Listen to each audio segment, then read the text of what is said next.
যাই হোক, ছেলেরা বিয়ের জন্য প্রস্তুত হয় প্রাপ্তবয়স্কের শুরুতে অথবা কৈশোরকালের শেষের দিকে। তার মানে 18-19 বছর বয়সে ছেলেদের বিয়ে দেওয়ার উপযুক্ত একটা বয়স হয়। কিন্তু উপযুক্ত হয়ে লাভ নাই, হ্যাঁ, কিছু একটা করতে হবে, তারপরে বিয়ের ব্যবস্থা, তাই কি না? মেয়েদের ক্ষেত্রে এই টেনশনটা নেই। In the in laws house, শ্বশুর বাড়িতে শি ইজ মার্জিনালাইজ, তাকে কি করা হয়? কোণঠাসা করে রাখা হয়। কি করে রাখা হয়? কোণঠাসা করে রাখা হয়।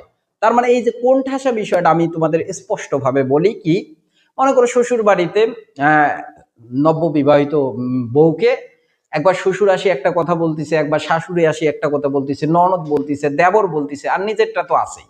এই যে বিভিন্ন ভাবে তাকে হেন প্রতিপন্ন করাটা, এটাকেই বলা হয় মার্জিনালাইজেশন। বুঝতে পারছো? যৌতুকের চাহিদা বিয়ের পরেও থাকতে পারে। আমি এই বিষয়টা একটু ক্লিয়ার করে তোমাদের বলি যে যৌতুক মূলত নেয় কারা? সমাজে যারা লোভী নিকৃষ্ট লোক তারাই, তাই কিনা? তাছাড়া কেউ যৌতুক নিতে চাবে না। যারা সমাজের নিকৃষ্ট লোভী লোক তারাই যৌতুক নেয়। এই যৌতুকের চাহিদা বিয়ের পরেও কন্টিনিউ থাকতে পারে। কিভাবে?